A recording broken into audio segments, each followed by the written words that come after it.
సంస్కృతి సంపద YouTube channel తరపున అందరికీ స్వాగతం. జీవనయానం అనే శీర్షికలో శ్రీ ఎన్ రామ్మోహన్ గారు ధారావాహిక ప్రసంగం చేస్తున్నారు.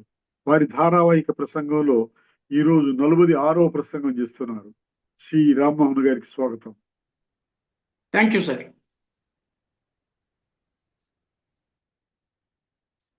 So welcome everyone. ధర్మపథంలో మహనీయ మానవుని మహనీయునిగా ఉండాలనుకునేటువంటి మానవుని మహాజీవనయానము. యానము అనే దానికి వెహికల్ అన్న అర్థం కూడా ఉంది. మన బాడీయే మన vehicle. We can go anywhere కదా. నడిచి పాత రోజుల్లో ఇక్కడి నుంచి కాశీకి నడిచి వెళ్ళేవాళ్ళు. రేర్ థింగ్స్ కానీ దేవర్ దేర్. శంకరాచార్య కూడా మొత్తం భారతదేశాన్నంతా కాలినడకనే ఆయన దేశాన్నంతా చుట్టారు. ప్రయాణము, మానవ జీవన ప్రయాణము, మానవ యానము శరీరముతోని సాగేది. నవ్వు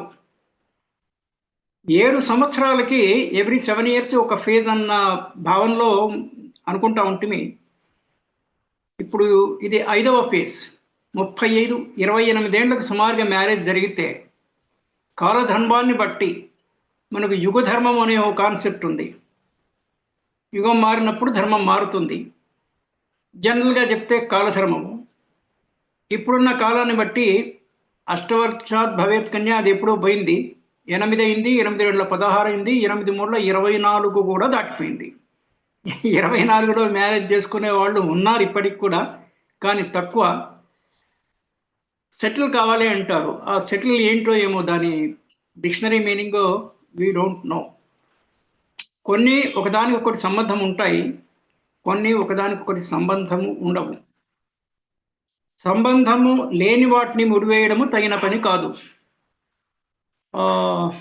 ఏదో సామెత చెప్తుంటారు, బోడిగుండికి మోకాలికి ముడి వేసినట్టు, సంథింగ్ లైక్ దట్. అలా వివాహము ప్రతిదానికి, జీవితంలో దేనికైనా కూడా, అన్ని విషయాలు కూడా టైం ప్రకారం జరగాలి. చదువు కానీ, బాల్యంలో ఆనందించడం కానీ, అసలు జీవితం మొత్తం ఆనందించాలి. దేనికి వ్యథపడాల్సిన అవసరమే లేదు. ఆనందము కానీ వ్యథ కానీ రెండు కూడా ఫీలింగ్స్తో ముడబడి ఉంటాయి. ఆనందాన్ని ఫీల్గా, వ్యథనే ఫీల్ కాకు. ఇది బి గ్రేడ్ మనుషుల లక్షణం. ఏ గ్రేడ్ ఎవరు? ఆనందాన్ని ఫీల్ కాకు, వ్యధను ఫీల్ కాకు. Just be a observer, be a witness, be a mute witness. అంటే మూగ సాక్షిగా ఉండడమే జీవితంలో. సరే, మనకేదో కొన్ని ఫీలింగ్స్, ఎమోషన్స్, నవరసాల్లో జీవిస్తుంటాము. ఇవన్నీ తథ్యానైనప్పటికీ కూడా వాటిని చాలా చిన్న మైక్రో వర్షన్లో, చిన్న లెవెల్లో ఉండాలి. ఎంత చిన్న వీలైతే అంత చిన్న. ఇది చెప్పినంత సులభం కాదు. అలా అని కష్టసాధ్యము కాదు, కొంచెం కష్టతర సాధ్యము. కష్టపడాలి. కొంత ఈ ప్రాపంచిక జీవితంలో ఎంతో కొంత వేదాంతిక, తాత్విక, మనోవైజ్ఞానిక, ఫిలసాఫికల్, సైకలాజికల్, రెండు. వేదాంత తత్వం అనేది ఇన్బిట్ను. వీటిని జోడిస్తే మనకి రికన్సిలేషన్ అనే ఒక పదము, సమాధానము దొరుకుతుంది. ఏ క్లేశానికైనా కూడా, ఏ సంకట స్థితికైనా కూడా మనము దాన్ని సమాధానపరచుకోవడం, పోగొట్టుకోవడం కాదు. పోగొట్టుకోవడం ఒకటి అంశము, పోగొట్టుకోలేనివి సమాధానపరుచుకుంటే కొంత ఆత్మ శాంతిస్తుంది. That is the one thing. ఇప్పుడు 7 yearsలో ఒక చొప్పున 5th phase-లో 7 4 28 అయిపోయి 7 5 35కి 28 to 35 మధ్యలో జరిగే 5th phase of 7 years phase-లో వీఆర్ టాకింగ్ అబౌట్ దిస్. ఇప్పుడు మ్యారేజ్ అయ్యి 28 ఏళ్ళకి మ్యారేజ్ అయినా కూడా 35 years లోపల we are to, we have to, ఇదొక కాన్సెప్ట్. మేమిద్దరము, మాకిద్దరు.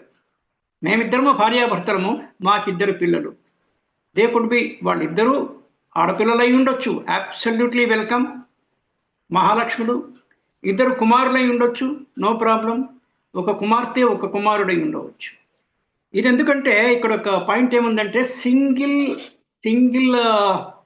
Child syndrome, SCS, single child syndrome అని ఒకటి ఉంది. అంటే ఆ పాపకు కానీ బాబుకు కానీ తోడెవరు ఇంట్లో ఉండరు, బయట ఉండొచ్చు కానీ ఇంట్లో ఉండడం లేకపోవడం చేత ఒకటి ఆ బాబుకి పాపకి కొంత వెలతి, అది పూరింపబడుతుంది. కానీ ఇంట్లోనే తోబుట్టు ఉంటే వేరే సంగతి. That is one thing. రెండవది చిరకొళ్ళు అన్నట్టుగా, అంటే భార్యాభర్తలు ఇద్దరు ఒకే అయినప్పటికీ కూడా కొంతమంది చైల్డ్ ఫాదర్ ప్యాంపరింగ్ కొంతమందికి ఎక్కువ ఉంటుంది, మదర్ ప్యాంపరింగ్ కొంతమందికి ఉంటుంది. సో ఈ రకంగా పూరించుకోవడానికి కానీ వీ కెన్ హ్యావ్ ఇట్ 2. అది మ్యాక్సిమం ఈ రోజుల్లో. 2 దాటితే మూడవ ఇష్యూ ఉంటే కుటుంబరావు అనే టైటిల్ ముద్ర పడుతుంది. No child at all, no child concept కూడా వచ్చింది. NCC, నేషనల్ క్యాడెట్ కార్ప్స్ కాదు, నో చైల్డ్ కాన్సెప్ట్. ఎందుకు వచ్చింది అంటే దానికన్నా ఇంకా విస్తృతంగా వినూత్నంగా నో మ్యారేజ్ కాన్సెప్టే వచ్చింది. NMC. పెళ్ళే వద్దుంటున్నారు చాలామంది, కాకపోయినా గణనీయంగా ఎంతో కొంత శాతము, ఒక 5% పీపుల్ నో మ్యారేజ్. వై అంటే గతంలో ఎప్పుడు మ్యారేజు తెలియని వయసులోనో తెలియని వయసులోనో జరిగేది. వాళ్ళకి తెలిసే ఎప్పటికీ విషయాలన్నీ కన్సాలిడేట్ అయ్యేవి. ఇప్పుడు అన్నీ తెలిసిపోయిన తర్వాత ఇంకా they take their own decisions. ఇప్పుడు మేజర్ అయితే లా ప్రకారంగా 18 ఏళ్ళు దాటితే, ఇవాళ ఒక పేపర్లో డైలీ అందరూ న్యూస్ పేపర్ చదవాలని నా సలహా. దాంతో 3 లాభాలు ఉన్నాయి. పర్టికులర్లీ మిడిల్ ఏజ్ అందరూ చదవాలి. ఒక 10-12 ఇయర్స్ నుంచి, అంటే చదవడము తెలిసినప్పటి నుంచి, కొంత లోకం అర్థమవుతున్న దశ నుంచి, అంటే 12, 13, 14 ఏళ్ల నుంచి న్యూస్ పేపర్ చదివించడం అనేది పిల్లలకు అలవాటు చేయాలి. ఒక ఆల్రెడీ మ్యారేజ్ అయిన ఒక అబ్బాయిని పెళ్లి చేసుకున్నదనో ఏదో ఆ కోపం చేత తల్లిదండ్రులు ఇద్దరు కలిసి బిడ్డను చంపారు. చూడండి, అంటే అక్కసు అనే పదం ఉంది మనకి. కన్న బిడ్డ మీద ఒకటి తల్లిదండ్రులకి, ఒకటి ఇంప్రెసింగ్ అండ్ ఇన్ఫ్లుయెన్సింగ్ స్కిల్ అన్నా ఉండాలి.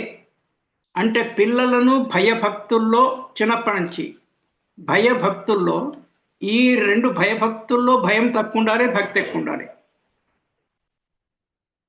భయభక్తుల్లో మనకి పాత రోజుల్లో అంతస్తులు అనే ఒక సినిమా వచ్చింది. నేను పాత తరానికి చెందినవాడిని కాబట్టి నేను సినిమాలు దొరికిన 50 ఏళ్ళు దాటిపోయింది. ఎప్పుడన్నా ఒకసారి వస్తే పౌరాణిక సినిమాలు, చారిత్రక సినిమాలు ఎప్పుడైనా ఈటీవీ 7లో, ఈటీవీలో 7 PM వచ్చేవి, అప్పుడు ఏదైనా చూస్తాను. అంతకుమించి చూడను, ఎక్కువ టీవీ చూడను. Otherwise also I'm busy from morning to evening. నేను ఫ్యాషన్ కాలేజీలో క్లాస్ చెప్పి బ్యాంక్ రికవరీ ఏజెంట్లకి ఆన్లైన్ సెషన్ అక్కడ తీసుకొని మళ్ళీ ఇంటికి వచ్చి రాత్రి పూట స్వల్పాహారం చేసి I'm sitting in this setting. So పిల్లల్ని చిన్నప్పటి నుంచి కనుక భయభక్తులతోని, అంతస్తుల సినిమా ప్రస్తావన ఎందుకు వచ్చిందంటే దాంట్లో ఆయన గుమ్మడి క్యారెక్టర్ ఏదో రోల్ వేసిన ఆయన too much of A strict person. Strictness ఎక్కువైతే కూడా పిల్లల్ని ఏదో మనము రక్షిస్తున్నామో, లేకపోతే వాళ్ళకి ఏదో ఎక్కువ కేర్ తీసుకుంటున్నటువంటి భ్రమలో ఉండరాదు. అసలు ముందు ఈ ప్రపంచమే మాయ, దాంట్లో మనం భ్రమ ఆల్రెడీ ఉన్నాము, ఇంకా అతి భ్రమలో ఉండరాదు. అతి మూర్ఖము, అతి ఛాతస్థము, అతి భ్రమ ఏది అతి పనికిరాదు. కొన్ని చూసి చూడనట్టు పోవాలి జీవితంలో, చూడాలి, చూడనట్టు ఉండాలి, కొన్ని, అన్ని కాదు. ఇన్ఫ్లుయెన్సింగ్ స్కిల్ ఉండాలి అంటే మన వ్యవహార శైలి ఇంట్లో కానీ బయట కానీ ఆదర్శప్రాయంగా ఉండాలి. You should be a role model.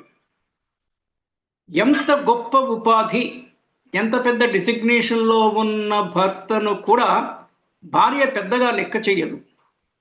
దానికి రీజన్ ఏంటంటే చేయకూడదని కాదు, చేయదని కాదు, కానీ ఎందుకు చేయదంటే whatever you are outside the home you are my husband, అంతే కదా. So I have a level of liberty with you.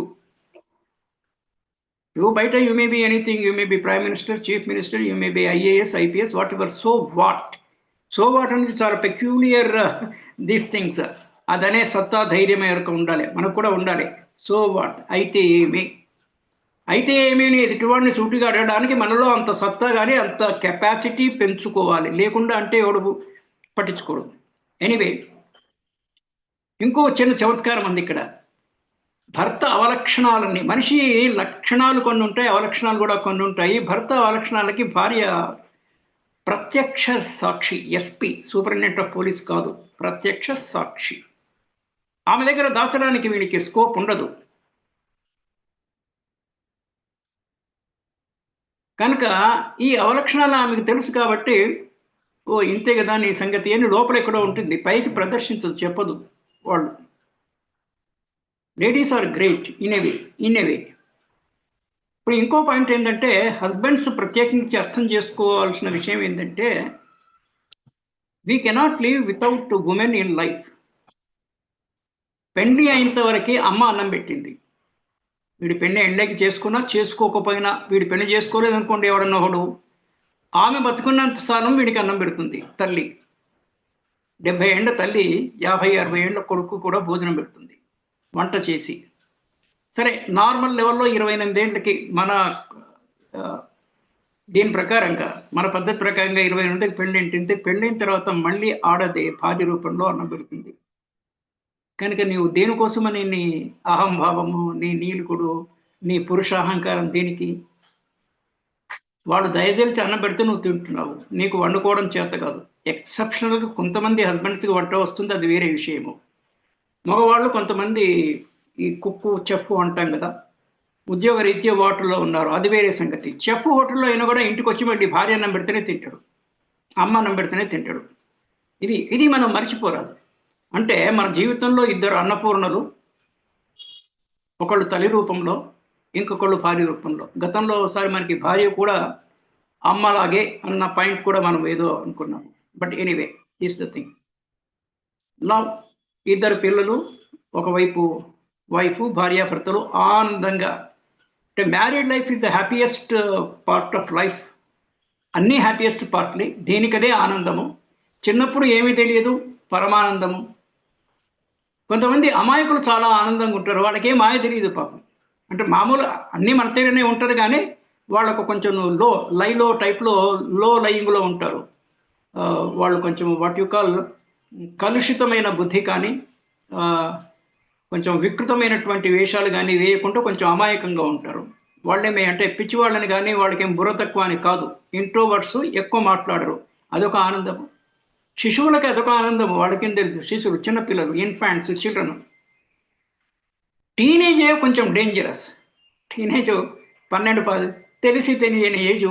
అక్కడనే తల్లిదండ్రులు కానీ, సమాజం కానీ పిల్లల పట్ల అతి జాగ్రత్తగా ఉండాల్సిన విషయము అది. ఒకసారి టీనేజ్ దాటి 19 వరకు టీనేజ్, ఆ లోపలనే వీఆర్ బికమింగ్ చట్టబద్ధంగా మేజర్ అవుతున్నాము. 19 ఇయర్స్ అయిన తర్వాత ఒక 75% మనిషి సెట్ అవుతాడు, ఆడవాళ్ళు కానీ మగవాళ్ళు కానీ. అప్పటికి కూడా టోటల్ మెచ్యూరిటీ రాదు. It takes some more time to be get matured. అంటే ప్రపోర్షనేట్ ఆఫ్ మెచ్యూరిటీ ఏజ్తోనే ప్రపోర్షనల్గా పెరుగుతూ ఉంటుంది. కొంతమంది ఎక్కువ పెరుగుతుంది, కొంతమందికి ఫాస్ట్గా పెరుగుతుంది, కొంతమందికి తక్కువ. ఇదంతా నేను ఏఈఈ అనే రూపంలో చెప్తుంటాను.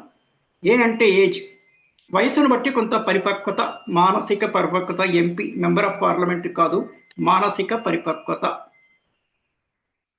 ఏజ్ను బట్టి కొంత వస్తుంది, కానీ ఏజ్ను బట్టి మొత్తం రాదు. మీరు ఏ ఏజ్లో కూడా ఇద్దరు ముగ్గురిని కంపేర్ చేసి చూసుకోండి ఎక్కడన్నా. అంటే same 30 years, 40 years, 50 years age, వారి మెచ్యూరిటీలో డిఫరెన్స్ ఉంటుంది. ఏజ్ కాకుండా సెకండ్ ఫ్యాక్టర్ ఈజ్ ఎక్స్పోజర్. మీరు గడచిన జీవితానికి, అంటే ఉన్న స్టేజ్కి, పాస్ట్లో మీ ఫ్రెండ్స్ ఎవరు, మీరు సొసైటీని ఎంత అర్థం చేసుకున్నారు, ఎవరెవరితోని మీ సాంగత్యం ఉండింది, మీరు ఎన్ని ప్రదేశాలు తిరిగారు, ఏమి అబ్జర్వ్ చేశారు, ఏమి గమనించారు, ఏమి గ్రహించారు, that all we say exposure to the external world. ఏజ్ని బట్టి ఎక్స్పోజరు ఏజ్లో టర్న్ అవుట్. మీకు 40 ఏళ్ళు వచ్చింది కానీ మీరు ఎక్కడ ప్రపంచాన్నే చూడలేదు, పొరుగు రాష్ట్రానికే పోలేదు. చాలామంది ఇక్కడ ఒక చమత్కారమైన విషయం ఏంటంటే, స్టేట్ గవర్నమెంట్ ఎంప్లాయీస్కి కంబైన్డ్ ఆంధ్రప్రదేశ్లో స్టేట్ గవర్నమెంట్స్కి రాష్ట్రంలోనే వాళ్ళు తిరగడానికి ఎల్టీసీ అంటాము, లీవ్ ట్రావెల్ కన్సెషను. బ్యాంకుల్లో ఎల్ఎఫ్సి అంటారు, లీవ్ ఫేర్ కన్సెషన్ అనేసి. బ్యాంకులు ఆల్ ఇండియా లెవెల్లో పనిచేస్తాయి కాబట్టి ఆల్ ఇండియాలో తిరగచ్చు వాళ్ళు. Any part of the country, ఒక 2 years ఏమో any part of the country, ఇంకో 2 years ఉన్న చోటు నుంచి డామిసిల్ నేటివ్ ప్లేస్కి. అది బ్యాంక్ సిస్టమ్. స్టేట్ గవర్నమెంట్లో ఎండ్ పార్ట్ ఆఫ్ ద స్టేట్కి వెళ్ళొచ్చు. సో అందరూ శ్రీకాకుళం జిల్లాలో, ఆ ఊరి పేరు మర్చిపోయాను, ఒక పర్టికులర్ ప్లేస్ ఉంది, అది లాస్ట్ పాయింట్. అక్కడికే అన్ని బిల్స్ పెట్టేవాళ్ళు, అన్ని దొంగ బిల్స్లే. ఇది పాస్ చేసేవాళ్ళు ఏదో రకంగా percentage commission what ever this and అవి కొన్ని నాకు ఉచ్చరించడానికి కూడా అంత పెద్ద ఇష్టం ఉండదు. గవర్నమెంట్లో కరప్షన్ ఎక్కువ. అంటే అట్లా అని సత్యశీలుడు లేరని కాదు, ఎఫిషియెంట్ వాళ్ళు లేరని కాదు, కానీ అక్కడి ప్రాక్టీసు, దీన్ని మనము what we say organization culture అంటాము, ఓసి. ఇండివిజువల్ కర్సను వ్యక్తిది, ఆర్గనైజేషన్ కలిసి ఏ సంస్థలో మనం పనిచేస్తున్నామో దానిది ఒక్కటి.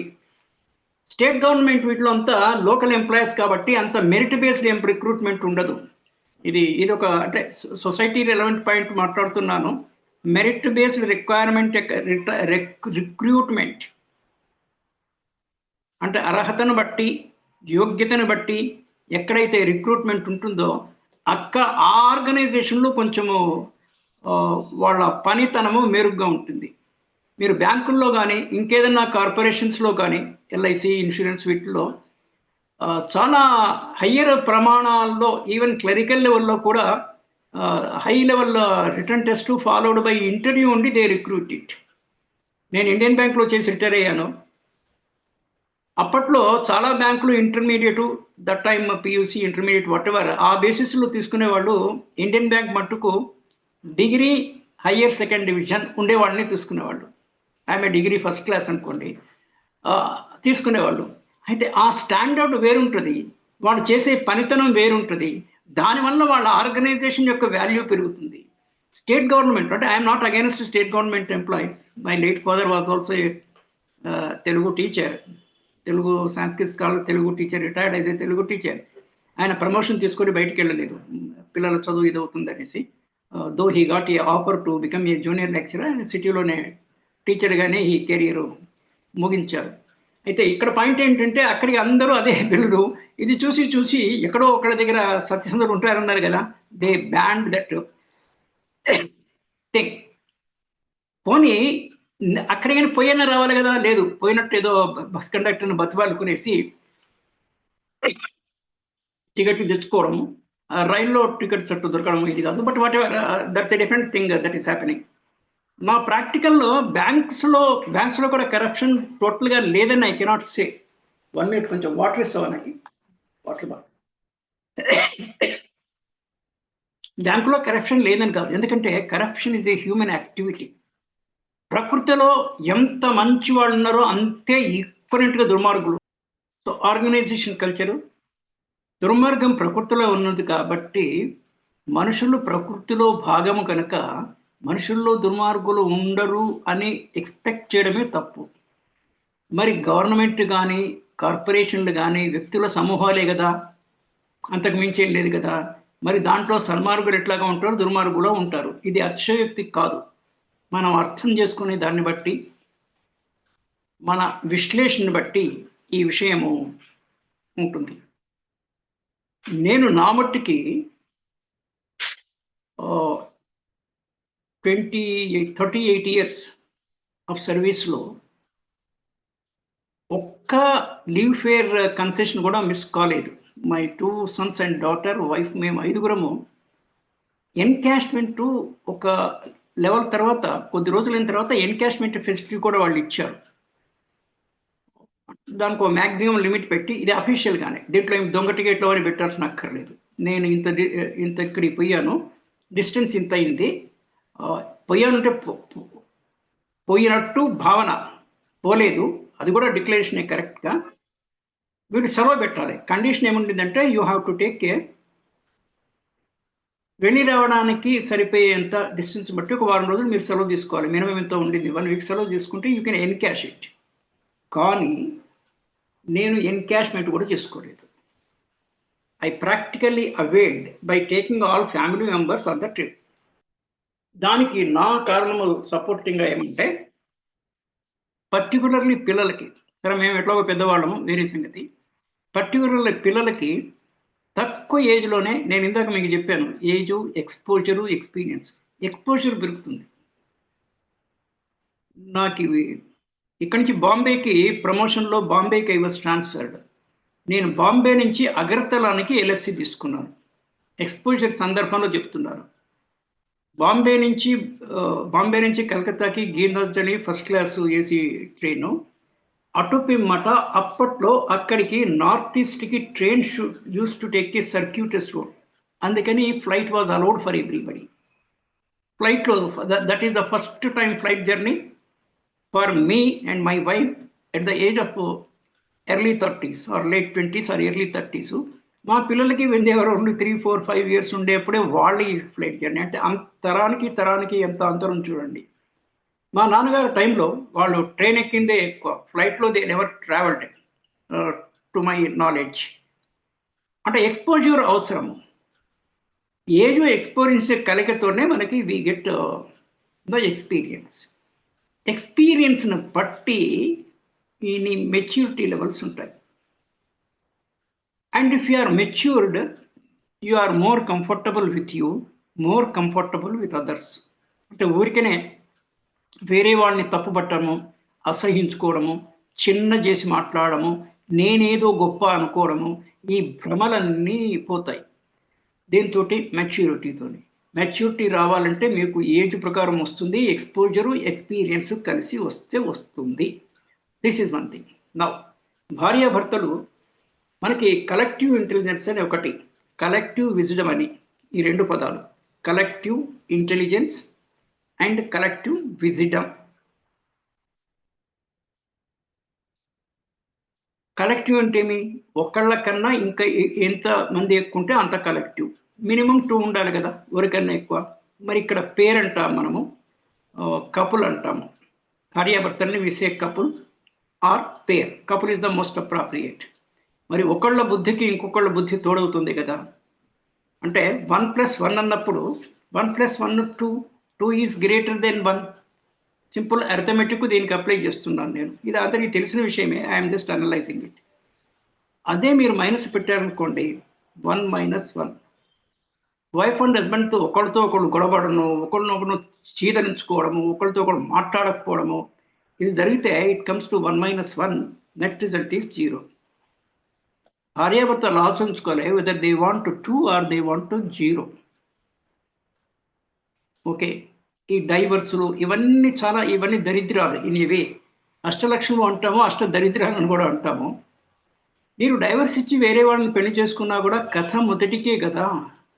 Again same, male is male, female is female. Adjustment అనేది అవసరము. లైఫ్లో ఎట్ ఎవ్రీ స్టేజ్ అడ్జస్ట్మెంట్ అవసరము. కొత్త కోర్సు, కొత్త కాలేజు అడ్జస్ట్మెంటు, కొత్త ఉద్యోగం అడ్జస్ట్మెంటు, కొత్త ప్లేసు అడ్జస్ట్మెంటు. వివాహమైంది, భర్తలో కొత్త పాత ఉండదు, భర్త భార్యలో. ఫస్ట్ టైం మ్యారీడ్, ఇది దెన్ వీళ్ళు కలిసి ఆటలు ఆడుకోవచ్చు. Indoor games and outdoor games, wife and husband కలిసి. నేను ఇంట్లో మా చిన్నప్పుడు పిల్లలు ఉన్నప్పుడు డైనింగ్ టేబుల్ మీద బుక్స్ పెట్టి, నోట్బుక్స్ ఇలా పెడతాం మనము. బ్యాట్లో ఇవి టెన్నిస్ బాల్ కొనుక్కునేసి వీ యూస్ టు ప్లే. అంటే ఉన్న దాంట్లోనే ఫెసిలిటీ ఏర్పరచుకొని వీ కెన్ ఎంజాయ్. డెఫినెట్గా ప్లేస్ ఉంటే we can have a regular folding tennis tables కూడా వస్తాయి. ఇండోర్ గేమ్స్, క్యారమ్స్ ఆడొచ్చు, చెస్ ఆడొచ్చు. ఈ పని husbands, wives first 7 years of life గురించి మాట్లాడుతున్నాం మనము. First 7 years of life along with this 5th phase of సెవెరైజీ. ఇది కూడా అప్పుడు ఏమవుతుంది, కొంత కాంబ్రేడరీ అంటాం మనము, కొంత కంపెనియన్షిప్ అనేది wife and husband relation apart అది ఎట్లాగో ఉంటుంది. దానితో పాటుగా యు ఆర్ ప్లేయింగ్, అది పెరుగుతుంది. సహ ఆటగాళ్ళు, కొలీగ్స్. మనం ఆఫీసులో కొలీగ్స్ ఉంటాము. ఇక్కడ భార్యాభర్తలు ఇంట్లో they are colleagues, family colleagues. అదేమో ప్రొఫెషనల్ కొలీగ్స్, ఇది family colleagues. This is one thing. And then joint family concept ఇప్పుడు తగ్గింది. పెళ్ళైన వాళ్ళు జనరల్గా ఎవరితో వాళ్ళు ఉంటున్నారు, లేదా వాళ్ళకి కొంత అండర్స్టాండింగ్ వాళ్ళు బలపడే అంతవరకు అబ్బాయి వాళ్ళ పేరెంట్స్ దగ్గర వీళ్ళు ఉండే అవకాశం ఉంది. అది కూడా చాలా తక్కువనే ఉంది. But it is a family to family individual case మీద ఆధారపడి ఉంటుంది. ఇక్కడ రెండు things, physical distance, mental distance. Physical distance దూరమైనా దగ్గర లేకపోయినా, అంటే మ్యారేజ్ అయిన తర్వాత మాకు కొంచెం ప్రైవసీ, కొన్ని విచిత్రమైన పదాలు అఫ్లైట్ వెలుగులోకి వస్తాయి మనకి. ప్రైవసీ అంటారు. మా కపుల్ ప్రైవసీ, మా ప్రైవసీ మాకు ఉండాలి. పాత రోజుల్లో ప్రైవసీ లేదా గాడ్ నోస్. ఎవరి రూమ్లో వాళ్ళు ఉంటారు, ప్రైవసీ. కామన్ ఏరియాస్లో డే టైంలో ఉంటారు, భోజనం చేస్తున్నప్పుడు డైనింగ్ టేబుల్ మీద, all those things are there. But whatever, mental distance ఇంకొకటి. మీరు ఫిజికల్ డిస్టెన్స్ దూరం అయితే కొంపలంటుకుపోయిన విషయం ఏమీ లేదు. But psychologically you should be together. Mental ఇది ఉండాలి. అంటే ఎప్పుడు ఎవరికి అవసరం వచ్చినా కూడా విత్ ఇన్ షార్టెస్ట్ పాసిబుల్ టైంలో రీచ్ అయ్యి ఆదుకోగలగాలి. అడ్డుకోవడం కాదు, ఆదుకోవడము. అది ఉంటే ఎవరెక్కడున్నా పర్వాలేదు. Will stop here, continue tomorrow. నమస్తే, బాయ్. Done sir. జీవనయానం శీర్షికలో ధారావాహిక ప్రసంగం చేసిన శ్రీ రామ్మోహన్ గారికి ధన్యవాదాలు. Thank you sir.